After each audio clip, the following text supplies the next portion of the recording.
Alright, ladies and gentlemen of my subscriber base, welcome to part 2 of this commentary. Now, unlike most news stations that report on video games, this news station was good enough to actually reply to a lot of the criticism they were getting. Now at 5 o'clock, comments have been pouring into WBTV ever since we aired a story about this video game, Portal 2, and a clip that appears to make fun of adopted children. What's wrong with being adopted? Lack of parents. For the record, you are adopted, and that's terrible.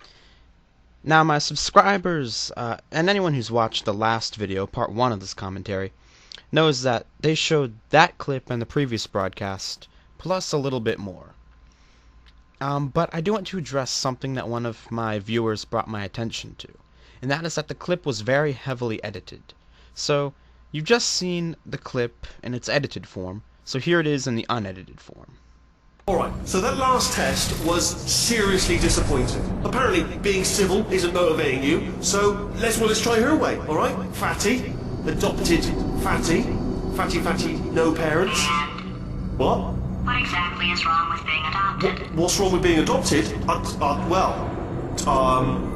Lack of parents. For the record, you are adopted, and that's terrible. And also, nothing. But some of my best friends actually are orphans. Also, look at her, you moron. She's not fat. Alright, now that seems to tell a completely different story to me. If you watched part 1 of this commentary, you would know that the father said that he turned off the game immediately after the insulting things started being said. And it seems to me as though he must have turned it off literally like half a second later. Because as soon as you're, forget his name, as soon as the robot who's insulting you, says the first insult, you're like, fatty, no parents, or whatever, GLaDOS comes on and says, and? What's wrong with being adopted? So the game actually starts going back the other direction and defending adopted people. In addition, there are more insults later, but GLaDOS always seems to come in and basically shoot down the robot who's insulting you. In addition, the robot who's insulting you kind of backtracks. He's obviously supposed to be a bumbling idiot in this scene who doesn't really know how to insult people. And he's meant to be comic relief, and he's almost playing the role of an antagonist. So, without that information, the news report's pretty biased. So, upon further investigation of this editing job, I decided to show it to some of my fans, who, apparently there are enough of to fill an entire football stadium. Here's what they had to say about the editing job. That's the loudest manure chant I've ever heard. Well, I have no idea why the Ravens were at that gathering of my fans, but let's move on from that. So, this shows that the news station, this editing, shows that the news station clearly was only trying to show one side of the story. They were only showing the offensive lines completely out of context, and the context made the lines look much less offensive. Especially when you include that the character's saying it's an antagonist in that scene, and that it's countered by GLaDOS. For some reason, I doubt the media is going to respond to that. And I understand the story's drawing some criticism from the gaming community. A lot of anger from the gaming community, Maureen and Paul. We've gotten a couple of dozen emails about the story, largely from gamers. We felt compelled to share their views on the story. I think it says a lot about their popularity that a few dozen emails constitute massive criticism.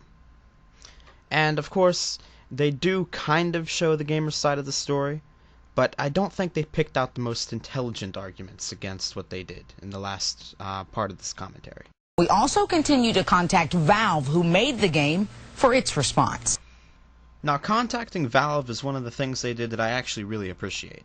A lot of news agencies, even though it's so obvious to gamers, for some reason they don't think to actually contact the people who made the game. It is a lot smarter than contacting Sony, who distributed the game, which they said they did in the last part of the commentary. Now, I'm going to edit out some parts here from the news report. All that these parts do is summarize what you already heard in part 1 of this commentary. There's no reason to put you through that again, and it's a few recycled clips. He says while he was offended by it, he realizes not everyone will be. If you're not an adoptive parent, it's probably not that big a deal to you. Alright, keep what he just said in mind as you read this next quote. Because if you pay attention, you're going to see that their logic completely contradicts itself. And we heard from a lot of people who agree, like Brian Schneider, who said, as an adopted individual and someone that has played both Portal and Portal 2, I find nothing wrong with this game at all. Alright, well, did you catch it? What they said before was that, oh, if you're not an adopted individual or an adoptive parent, this probably isn't going to be a big deal to you. And then literally the quote they show right after that, right after implying that the people who are complaining don't know anything about adoption. Right after that, they use a quotation from a person who is adopted, who does not care. So they really contradict their logic there. Others criticized us for even doing the story, like the email that I got from one gamer who questioned what we were attempting to accomplish by doing what he called a ridiculous story. In the email, he asked me, what exactly do you expect to change? Another gamer pointed out, this is one line of hundreds in the game that are meant to be taken as funny, not serious. It's a video game, for goodness sake. Alright, the first quote here seems to be taking more of an extreme stance against them, saying they shouldn't have done the story at all, and that there's no real point because they're not going to change anything. They aren't going to change anything, but I think, at least on the role, as for the role of the anchors in this story, they probably felt like this was something offensive that people would run into without being aware that it was in the game. So they were trying to alert people to something that they might otherwise have been surprised by, which, given the edited clips that the anchors saw, is a pretty reasonable conclusion. Now, the editors, and whoever made the call to edit the clip that way, should have known better, because they should have been able to see the context of it. But you can't really blame the anchors for this one, because they have only seen the edited clip. There's no way they played the game.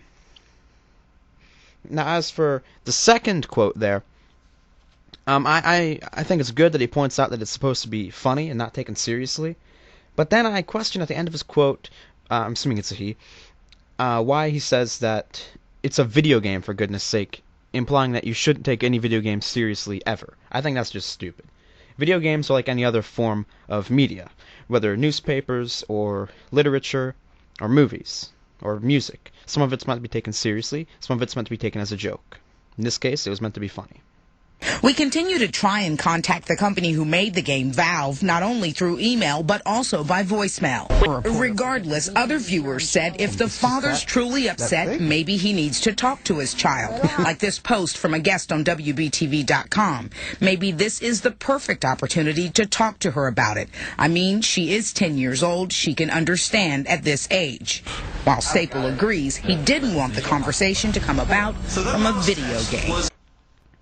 Now, these clips are why this is a more sophisticated commentary to make than my Fox News commentaries. Because with Fox, I could just be completely against them.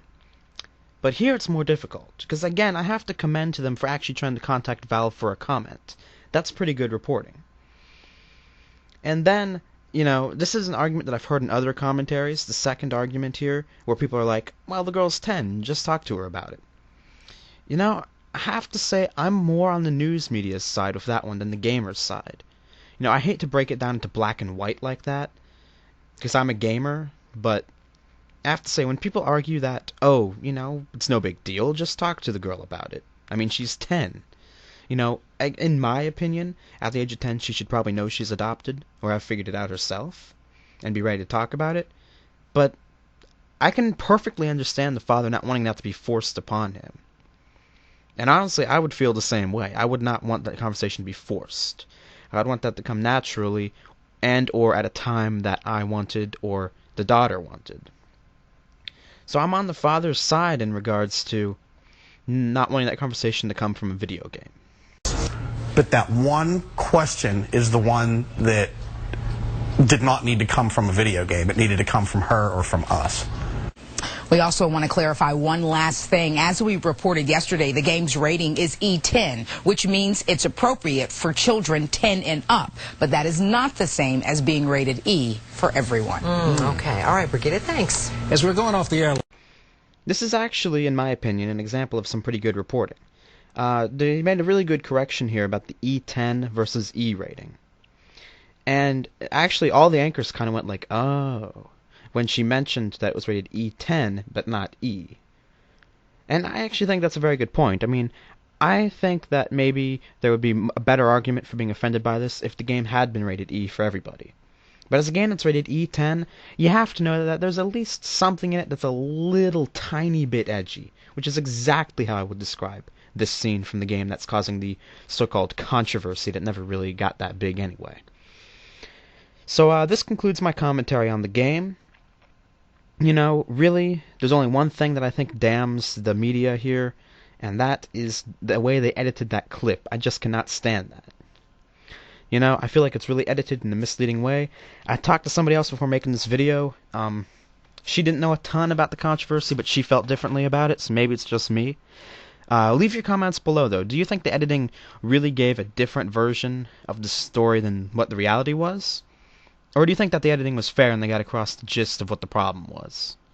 Anyway, next video is going to be the oft-requested Bulletstorm controversy, which I have been interested in doing for a little while. Until then, see y'all later.